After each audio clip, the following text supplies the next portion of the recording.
El ferrocarril provincial y sus inicios se remontan a principios del siglo XX, con el auge de la trocha angosta en el ferrocarril argentino.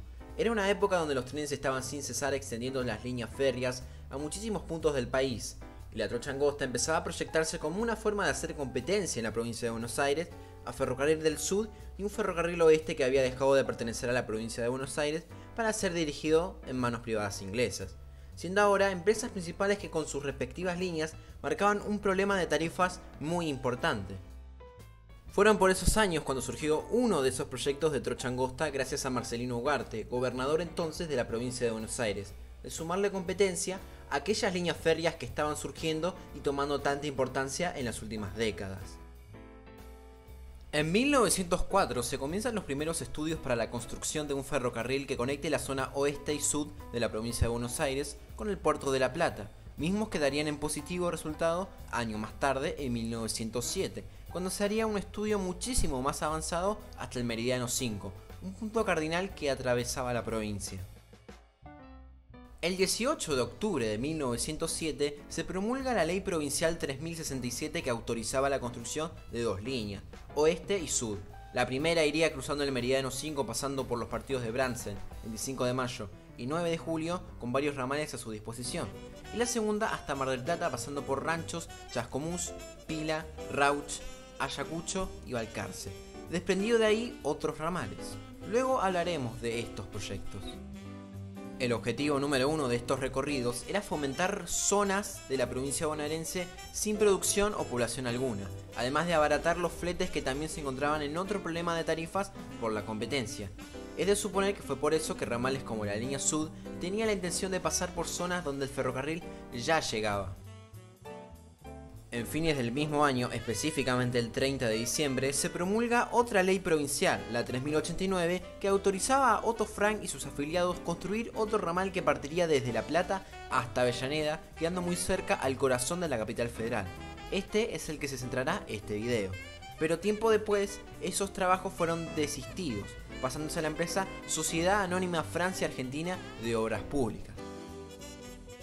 En ese mismo documento se autorizaba también una prolongación hacia el Tigre y los puertos de Buenos Aires y La Plata, siendo los primeros dos jamás llevados a cabo para su construcción, sumado a varios proyectos que veremos en breve que involucraban otros recorridos que nunca existieron. ¿Pero qué sucedió? Los proyectos del provincial fueron muy ambiciosos, pero tristemente no se pudieron concretar y algunos ni siquiera se estudiaron. La línea sur fue completamente descartada y jamás fue llevada a cabo, teniendo proyectos como Mar del Plata, Bahía Blanca, Tandil, entre otros. Aún así, estos pueblos por suerte ya contaban con el Ferrocarril del Sud, actual Ferrocarril General Roca, teniendo sus respectivos recorridos. En 1909 se comienza la construcción de lo que sería la línea oeste y para 1910 se habían inaugurado los primeros 100 kilómetros junto con los trabajos de la estación principal de La Plata. En marzo de 1912 suceden dos cosas. Se firma un contrato entre el gobierno provincial y la Sociedad Ferrocarril Provincial al Meridiano 5, principalmente administradora de esta línea y capital argentino, y para el 17 de marzo finalmente estarían inaugurados el primer tramo desde La Plata hasta Saladillo Norte.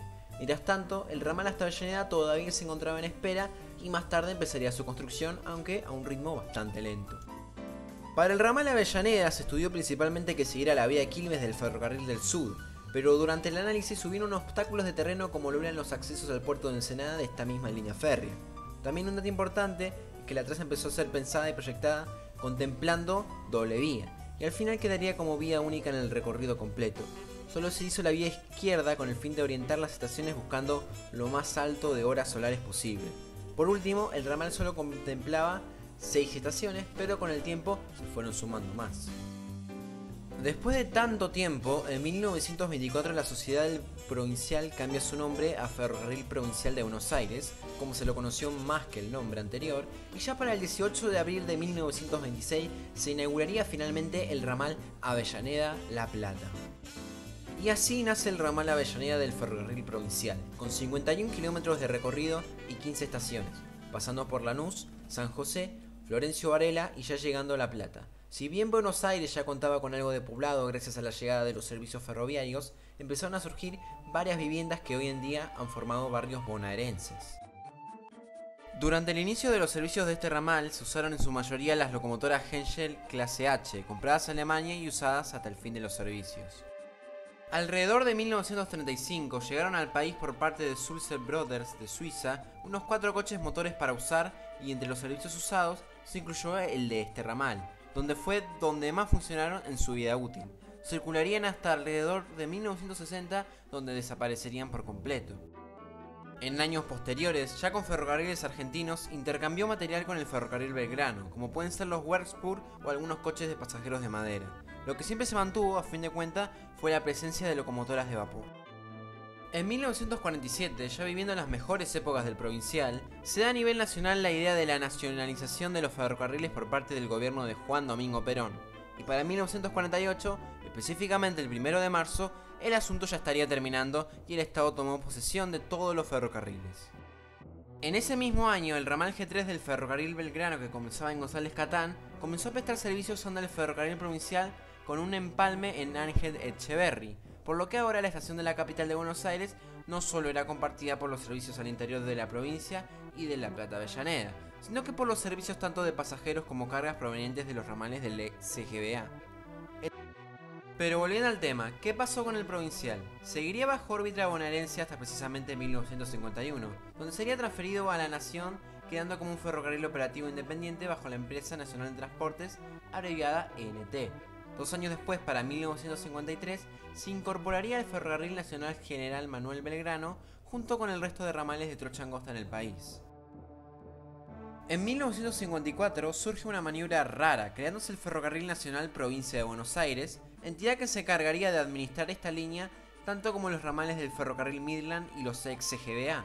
Estos últimos conforman el poco tramo operativo que queda bajo la actual línea Belgrano Sur, pero en octubre de 1957 volverían nuevamente al Ferrocarril Belgrano.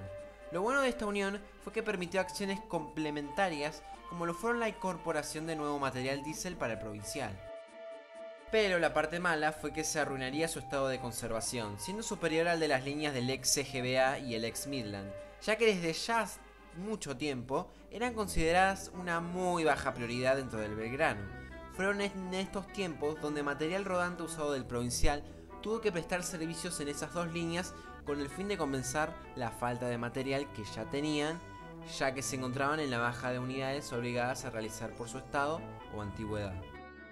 Con la nacionalización de los ferrocarriles tuvieron denominaciones por letras y números para identificarlos, estos dependiendo generalmente de su denominación original. Los dos del provincial pasaron a ser P, y en el caso de La Plata-Avellaneda sería llamado el ramal P1 para el ferrocarril Belgrano. Llegamos a la década del 60, momentos en el que las cosas empezarían a cambiar para siempre en el ferrocarril con sucesos y daños que han dejado huella hasta el día de hoy. Entramos a la época del declive de los ferrocarriles y el provincial no fue la excepción. Ya desde 1961 el ferrocarril provincial fue cortado completamente entre Echeverry, Mirapampa y Carlos Beguerie hasta Azul y Olavarría, quedando no solo sin servicio de pasajeros sino también de cargas. Por más intentos de los trabajadores de conservar el tren, fue en vano, teniendo una rehabilitación temporal entre La Plata y Olavarría solo para cargas desde 1964 hasta 1968. Mientras tanto, en el provincial las cosas iban de manera bastante neutral. En 1969 sucede algo muy importante, y es que se construyó un enlace entre el ferrocarril Midland y el provincial con el puerto de Buenos Aires, uniendo a Avellaneda y a la vez dando la posibilidad de llegar hasta Puente Alsina. Pero ya estaba sucediendo lo inevitable. Viendo la baja cantidad de pasajeros y de cargas comparado al resto de líneas, no ayudaba con la excusa implementada en ese entonces de eliminar ferrocarriles poco prácticos. En 1971 se hizo un decreto que clausuraba la línea entera desde La Plata hasta Avellaneda. Sin embargo, el decreto no se aplicó. Entonces, corriendo el año 1977, hubo un cierre masivo de ferrocarriles, un golpe duro para la historia ferroviaria que provocó tantas desapariciones de servicios y, en el peor de los casos, y muchos, de pueblos. El ramal P1, el único que sobrevivió a los 60 de ese ferrocarril, lamentablemente estaba entre los vistos para su clausura, y así fue. 6 de julio de 1977. Ese día partirían los últimos trenes desde La Plata hasta Avellaneda y viceversa. El provincial dejaba de prestar servicios de pasajeros. para seguir rematando, este ramal no dejó de dejarse su suerte luego de ese fatídico día, porque en 1979 se firma un decreto nacional autorizando el levantamiento de vías en muchos ramales inactivos del país. Entre ellos, se encontraba el sector de vías entre Gobernador Monteverde y La Plata. Así, después de tanto tiempo, se sufre un golpe duro para el ramal, imposibilitando el regreso a La Plata de cualquier motivo, y también bloqueaba a los cargueros a llegar hasta ahí, porque mientras tanto el resto de la traza aún tenía tráfico de cargas, y así siguió por bastantes años más. 11 años después llega el año 1992, poco antes de las privatizaciones que aparecieron en los ferrocarriles. Con un panorama desolador, un día aparece nada más y nada menos que un tren de prueba con una locomotora Cooper y 2 coches de pasajeros en Avellaneda. Uno de los pocos pasajeros era Eduardo Duhalde, el mismísimo gobernador de la provincia de Buenos Aires en ese momento. La razón de este viaje era para la propuesta y análisis de reactivar el provincial, haciendo el trayecto Avellaneda-Monteverde. Durante ese trayecto tuvieron problemas porque los rieles ya estaban cubiertos de tierra producto del poco uso que de alguna forma mantenía el ramal. En cuanto al proyecto de Duhalde, jamás se llegó a nada más que eso, un viaje de prueba, y el tiro de gracia todavía no había empezado. En 1993, Ferrocarriles Argentinos disuelve sus concesiones por completo y el sector de Avellaneda-Monteverde pasa a la órbita del gobierno provincial y a su vez termina siendo parte de la unidad ejecutora del programa ferroviario provincial, conocida después como Ferroaires. Desde ahí, el P1 jamás volvió a recibir tren de ningún tipo. No fue clausurado, pero no se volvió a usar, quedando la traza al completo abandono y de a poco fue siendo intrusada y desaparecieron muchísimos elementos ferroviarios. Llegado el año 2005 y el nuevo milenio, nada mejoró, pero apareció Ferroaires como para acordarse que tenían un ramal sin uso. El plan era bastante ambicioso, yendo a un intento de conexión como otro ramal de la línea Roca, cambiando de trocha angosta a trocha ancha, haciendo vía doble, y no solo se contemplaba una electrificación de la traza, sino que incluso podría ser construido en viaducto. Por supuesto que parecía una locura, y así fue tanto que el proyecto costaba 150 millones de dólares. Claro, hablamos del año 2005 y la diferencia de la cantidad actual es un poco bastante más alta que eso. Un proyecto que lamentablemente, aunque previsible, no llegó a absolutamente nada y terminó en el olvido. Pero ya un año después surgiría un poco de esperanza real para el ramal. Se empieza a formar la Asociación de Amigos del Ferrocarril Provincial, conformada por aficionados que empezaron a trabajar en la estación de La Plata. Su proyecto se fue consolidando hasta hacerse una ONG real. Continúa hasta el día de hoy en operación haciendo trabajos sobre la traza y recuperando lo que pueda en varios tramos, en lo que se incluye el ramal de La Plata a Avellaneda. En 2014 se vuelve a escuchar acerca de una posible activación nuevamente del gobierno provincial, pero de la mano del gobernador de ese momento, Daniel Scioli, teniendo el proyecto de un tren al sur que reactivaría por completo el tramo desde Avellaneda hasta la capital bonaerense. Por supuesto, no llegó a ningún lugar, quedando en el olvido. En los consecuentes años no han habido novedades.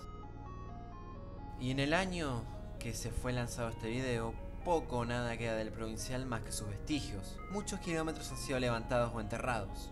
Algunas vías todavía salen a la luz y una poca parte todavía se mantiene gracias al accionar de los vecinos y de las asociaciones que han contribuido, más la especializada en este mismo ramal.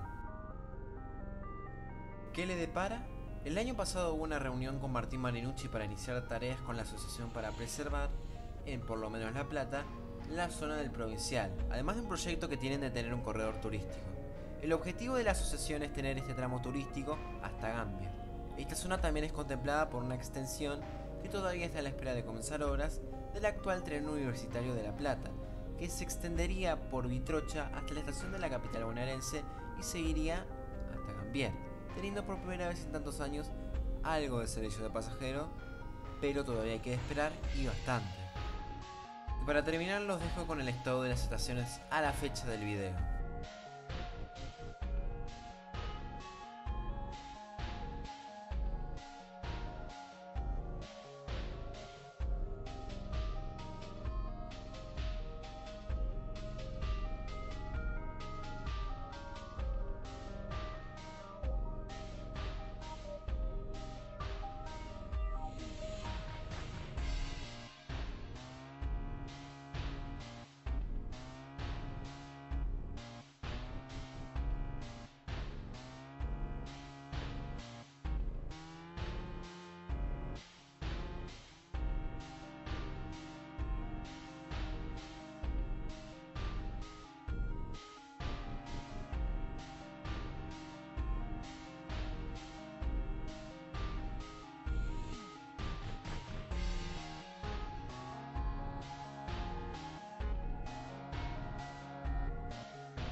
Avellaneda. La terminal funciona desde 1998 como un museo ferroviario para la municipalidad de Avellaneda, conservando la mayor parte de vestigios de la ex terminal, salvo por los galpones de locomotoras cedidos a Racing hace ya varios años, y algunas vías. Un lugar recomendado de forma personal por si quieren conocer más de este ramal.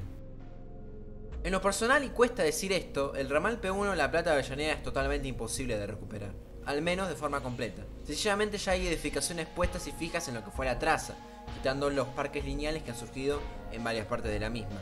No solo con construcciones precarias algunas, sino de las que ya cuentan con un lugar especificado como área de trabajo. La culpa la tiene claramente los intendentes y el gobierno provincial por no haber conservado toda la traza en estos 40 años de los últimos servicios. Por más que hayan vecinos que todavía se encuentren a favor de la vuelta del tren, se encuentra imposibilitada no solo por eso, sino por la falta de voluntad política, de los que sí pueden hacer algo. Además, un problema del provincial para pasajeros es la falta de competencia contra el Roca, que sigue siendo un recorrido muy similar, dando al provincial pocos pasajeros y siendo una ruta alterna al transporte únicamente, a menos de que se haga funcionar como un tren urbano con menor frecuencia. En un mundo ideal, creo que lo que sí realmente ayudaría demasiado es la conexión con el provincial hacia el puerto de La Plata y Buenos Aires, combinado con el intercambio Midland, que serviría como una muy útil conexión entre puertos para las cargas, incluso generando más vías de conexión hacia otros lugares, considerando la recuperación del ramal G hacia Villars, que puede traer de paso cargas usando la traza hasta Mercedes y demás, generando empleos y una ruta para descongestionar los demás ramales. Además de que debería ser fijo establecer como patrimonio cultural los vestigios de este ramal, ya para uso turístico y para su preservación lo máximo que se pueda. Pero la historia no termina acá, claro que no termina acá. Al principio del video mencioné cómo el provincial tuvo en primer lugar otros dos ramales, uno que cruzaba hasta Loma Negra y el otro hasta Mirapampa. Dos ramales que atravesaron el interior de la provincia de Buenos Aires y que hoy en día se encuentran igual de olvidados que el que vimos hoy. Pues bueno, esa será una historia aparte que veremos en otro bode. Y bueno, hasta acá por hoy vamos a dejar el video. Como siempre, no olvides comentar tu opinión para aportar datos y poder expresarte al respecto. Además de dejar un me gusta, suscríbete para ver contenido más interesante y también, por qué no, compartir lo que acabas de ver. Sin mucho más que decir, soy Koji Gertino y espero verlos hasta la próxima.